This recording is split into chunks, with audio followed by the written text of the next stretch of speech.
अच्छे लोगों के साथ हमेशा बुरा क्यों होता है? गीता में श्री कृष्ण ने दिया है अर्जुन को इसका जवाब। अच्छे लोगों के साथ हमेशा बुरा क्यों होता है? वहीं जो लोग बुरे कर्म करते हैं और अज्ञान की राह पर होते हैं वो खुशहाल दिखते हैं। श्री कृष्ण ने इसका जवाब गीता में दिया है।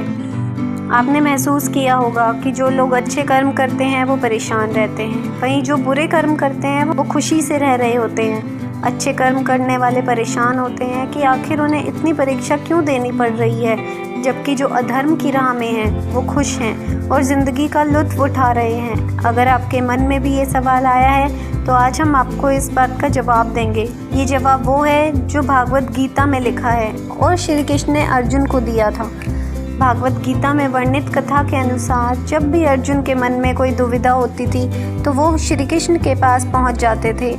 एक बार की बात है, अर्जुन भगवान श्री कृष्ण के समीप आकर कहने लगे कि वो दुविधा में हैं और इसका जवाब वो श्री कृष्ण से चाहते हैं। श्री कृष्ण ने पूछा कि क्या सवाल है? अर्जुन ने कहा, मुझे ये जानना है कि अच्छे लोगों के साथ हमेशा बुरा क्यों होता है, वहीं बुरे लोग खुशहाल दिखते हैं। अर्जुन के मुंह से ऐसी बातें सुनकर श्री कृष्ण मुस्कुराए और कहा, मनुष्य जैसा सोचता है और महसूस करता है वैसा कुछ नहीं होता, बल्कि अज्ञानता की वजह से वो सच्चाई नहीं समझ पाता।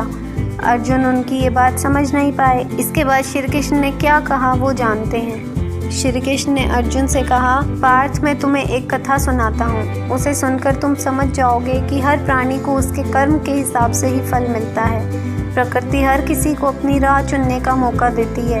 अब वो मनुष्य की इच्छा पर निर्भर करता है कि उसे धर्म की राह चुननी है या अधर्म की। कथा शुरू करते हुए श्री कृष्ण ने कहा, एक नगर में 2 पुरुष रहा करते थे। एक पुरुष व्यापारी था जिसके जीवन में धर्म की बहुत महत्ता थी। वो पूजा पाठ में यकीन रखता था, वो हर रोज मंदिर जाता था और दान धर्म भी करता था।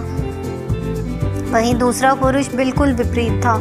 वो हर रोज़ मंदिर तो जाता था लेकिन पूजा करने नहीं, बल्कि मंदिर के बाहर से जूते चप्पल चुराने। उसे दान और धर्म से कोई लेना देना नहीं था। समय बीतता गया। एक दिन बहुत ज़ोर की बारिश हो रही थी। इस वजह से मंदिर में पुजारी के अलावा कोई नहीं था। ये बात जब दूसरे पुरुष को पता चली तो उसने कहा कि ये सही मौका है मंदिर का धन चुराने का। पंडित से नज़र बचाकर उसने मंदिर का सारा धन चुरा लिया। उसी समय धर्म कर्म में विश्वास रखने वाला व्यक्ति भी मंदिर पहुंचा। दुर्भाग्य से मंदिर के पुजारी ने उसे ही चोर समझ लिया और चिल्लाने लगे। वहां लोग एकत्र हो गए और उसे बहुत मारा। किसी तरह वो बचते बचाते वहां से निकला तो दुर्भाग्य ने उसका साथ वहां भी नहीं छोड़ा। मंदिर के बाहर वो एक गाड़ी से टकरा गया और घायल हो गया।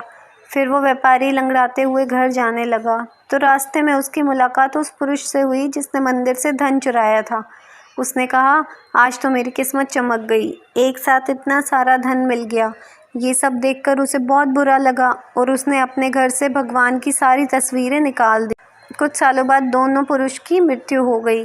मरने के बाद जब दोनों यमराज की सभा में पहुंचे और भले पुरुष ने उस दूसरे व्यक्ति को देखा तो उसे बहुत गुस्सा आया।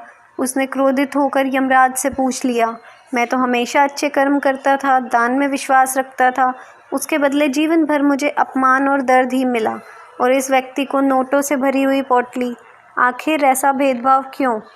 इस पर यमराज ने कहा, पुत्र, तुम गलत समझ रहे हो। जिस दिन तुम्हारी गाड़ी से टक्कर हुई थी वो दिन तुम्हारे जीवन का आखिरी दिन था, परंतु तुम्हारे अच्छे कर्म की वजह से तुम्हारी मौत सिर्फ एक छोटी सी चोट में बदल गई।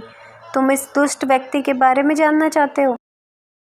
दरअसल इसके भाग्य में राज्य योग था, मगर इसके दुष्कर्मों की वजह से वो सिर्फ एक छोटी सी धन की पोटली में बदल गई। कथा सुनने के बाद श्री कृष्ण अर्जुन से कहते हैं, पार्थ, क्या अब तुम्हें दूसरे सवाल का जवाब मिल गया? ऐसा सोचना कि भगवान तुम्हारे कर्मों को नज़रअंदाज कर रहे हैं, ये बिल्कुल भी सत्य नहीं है। भगवान हमें कब क्या किस रूप में दे रहा है मनुष्य को समझ में नहीं आता, मगर आप अच्छे कर्म करते रहें तो भगवान की कृपा हमेशा बनी रहती है।